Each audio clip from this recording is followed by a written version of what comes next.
ख्वाजा सलमान रफ़ीक साहब ये बताएं कि जो आपने अभी बताया कि मुस्लिम लीग नून का मंशूर जो है वो आपके कायद नवाज़ शरीफ साहब चंद दिनों में अनाउंस करने वाले हैं, तो उसमें जो हेल्थ के हवाले से जो पोर्शन है उसमें आपकी काफ़ी कंट्रीब्यूशन है, तो थोड़ा सा हमें वही शेयर कर दें। हेल्थ का ना बड़ा क्लियर रोड मैप है हमारा। हमने पहले भी 7-7.5 साल मैंने इसमें काम किया है और उसमें प्राइमरी सेकेंडरी और जो टर्शरी लेवल है उसका लिंकेज बनाना है, छोटे अस्पतालों को, तहसील और डिस्ट्रिक्ट को बेहतर करना है। ये कोई ऐसा नया काम नहीं, तो हमने उसमें टारगेट्स का तयन करता है।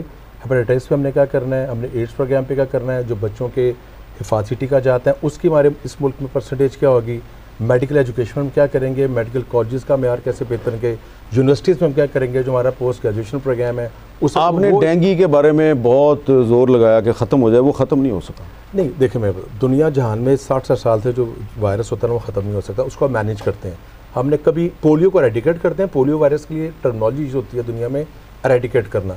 आप डेंगू के लिए कभी ये लफ्ज़ यूज नहीं करते, उसको मैनेज का लफ्ज़ कहते हैं। लेकिन इस वक्त जो लाहौर के जो तमाम जो सरकारी अस्पताल हैं बड़े बड़े, तो ये जो निगरान हुकूमत पिछले एक साल से काम कर रही है, बिल्कुल काम कर वो उसका सारा जोर अस्पतालों पे है, वो अस्पताल ही आ जा रहे होते हैं। नहीं, अस्पताल नहीं, हाँ बस टाइलें उखाड़ना, लगाना, जो भी है, बनाना। लेकिन इसकी क्या वजह है कि मैंने भी जनरल अस्पताल देखा है, मैंने भी 1-2 और अस्पताल देखे हैं, वहाँ जाके ऐसा लगता है कि ये कोई हालत यहाँ पर ठीक नहीं है। उसका जवाब तो मैं बसदर तहरीक इंसाफ ने देना, 4.25 साल उनकी हुकूमत। अच्छा, 31 मई 18 तक मैं जवाब दूंगा। अच्छा, जितने भी लाहौर में नए अस्पताल या नए जितने भी टावर्स हैं, वो पहली बात है 5-6 साल हमारे दौर में बने हैं। सिवाय जो गंगाराम में बीबी ने टावर बनाया था, उसमें मैं 2 माह जब रहा था तो 2,500 रुपये का जो एक किस्त थी उसकी वो मैंने इजाज़त दी थी, मैं सिंडिकेट का चेयरमैन था। सर देखिए, इसका बराह रास्त ताल्लुक जो है ना वो मिनिस्टर और सेक्रेटरी को ही जिम्मेदारी होती है। जो जैनिटोरियल है, जो सफाई सुथराई है, मेडिसिन को पूरा करना है, जो पेशेंट मैनेजमेंट है, रात को कंसल्टेंट का होना इंतहाई ज़रूरी है। अगर टीचिंग के सवाल में रात को एसआर या एपी भी नहीं है तो ज़ाहिर है जो एमरजेंसी के उनको कैसे डील किया जाएगा, तो ये मैनेजमेंट ही है जो आपको हेल्थ में करनी पड़ेगी। सबसे अच्छा अस्पताल कौन सा जी लाहौर में? लाहौर में जी मैं तो ये गया था हार्ट के हॉस्पिटल PIC, उसमें इतना था कि मैं खुश होता था क्योंकि मैंने बाहर के हॉस्पिटल्स वगैरह देखे हैं, तो PIC जो था ना उसमें बहुत ही अच्छी सर्विस थी। और मैं एज ए कैदी गया था जेल से, मैं मुजरिम नहीं था, मुलजिम के हिसाब से गया था। मुजरिम तो बाहर जाते हैं, मुजरिम बाहर जाते हैं, मुलजिम था मैं। तो आपकी पार्टी कहती है जी हमने सिंध में बड़े अस्पताल बनाए हैं तो हम पंजाब में भी बड़े अस्पताल बनाएंगे। तो देखें जिसने बनाए वो कह सकता है। नहीं, अगर वो कहते हैं क्या NIBD नहीं, देखिए मेरी बात, अगर कोई किसी ने शौखान बनाया उसकी आप तारीफ़ करें जी। इन्होंने NIBD कार्डिक, इनका जो एक पूरा ना चेन है सिंध में, मैं चूँकि हेल्थ से बसता हूँ, मैं चीज़ों को देखता रहता हूँ, इन्होंने जो अच्छा काम किया हम कहें कि अच्छा।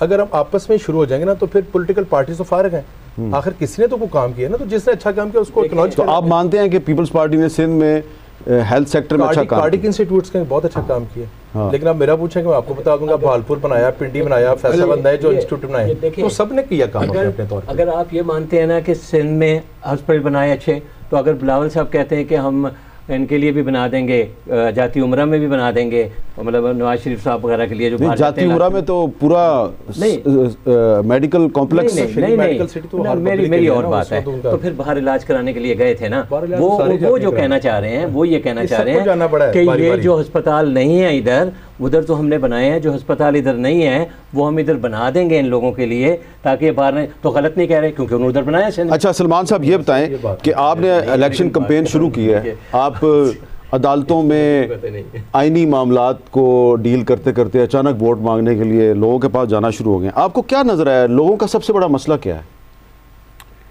मैं बताऊँ, लोगों का हम ये समझते हैं बिजली गैस तो है मसला, लेकिन लोगों का बहुत बड़ा मसला है कि उनकी आवाज़ को सुना जाए, उनको अहमियत दी जाए, उनको बतौर इंसान जो है इज़्ज़त दी जाए, उनकी जो खुदी है या खुददारी है उसको इज़्ज़त दी जाए। मैं शश्तर रह गया हूँ। लोग कहते हैं बाबू ठीक है असी कर लांगे, गुजारा कर लांगे, पर असी महकूम असी ये नहीं बर्दाश्त करांगे कि साढ़े घर पुट्टे जान। ये जो एक जुल्म और बर्बरियत का जो एक समा है ना, लोग उसको बर्दाश्त करने को तैयार नहीं है। लोग ये समझते हैं कि रियासत के पास लामहदूद ताकत है, रियासत जो है उस ताकत के बलबूते पे खामोश कब्रिस्तान की खामोशी कायम करके माशी तरक्की कर सकती है। ऐसा नहीं होगा। इंसानी तारीख इस बात की गवाह है। चीन में तो तरक्की हुई है इस तरह। देखिए, चीन में जो तरक्की हुई है उनको भी कुछ आज़ादी देना पड़ी थी और उन्होंने एक बहुत अरसा दबा के रखा था, उसके बाद निस्बतन आज़ादी के दौर में तरक्की हुई है। अगर आप उसको तो चाइना के साथ हमारी दोस्ती अच्छी चीज़ है, लेकिन चाइना का मॉडल पाकिस्तान में नहीं चल सकता। देखिए, चाइना के दो मॉडल हैं ना, एक तो माओ के दौर का मॉडल है जब जालिब साहब ने अपनी नज़म भी लिखी थी उसको सलाम, वो एक और मॉडल था। लेकिन उसके बाद का भी जो मॉडल 1978 के बाद जो डेंग साहब के दौर से चला, उसमें बतदरीज उन्होंने शख्सी आज़ादी दी है लोगों को। देखिए ना, पहले एक उनका था कि एक बच्चे से ज़्यादा बच्चा नहीं आप कर सकते, उस पॉलिसी को उन्होंने रिलैक्स किया।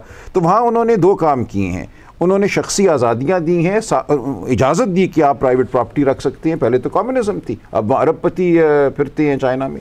तो उन्होंने आहिस्ता आहिस्ता आज़ादी भी दी और उसके साथ तरक्की भी हुई। लेकिन हमारा एक अपना मिजाज है और हमारी अपनी एक तारीख़ है।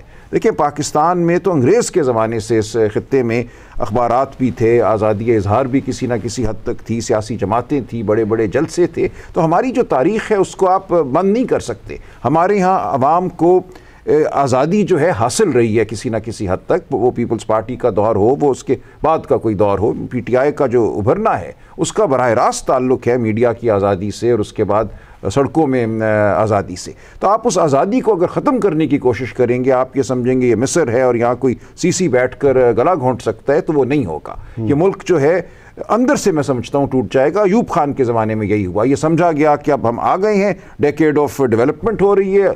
और बहुत अच्छी शानदार किताब है सरताज अजीज़ साहब की, जो उनकी मेमोयर्स हैं। वो कहते हैं हमारा तो ख्याल था कि सब कुछ अब संवर जाएगा, और एक दिन पता चला कि जंग हो गई, और फिर पता चला कि मुल्क तो लख्त हो गया।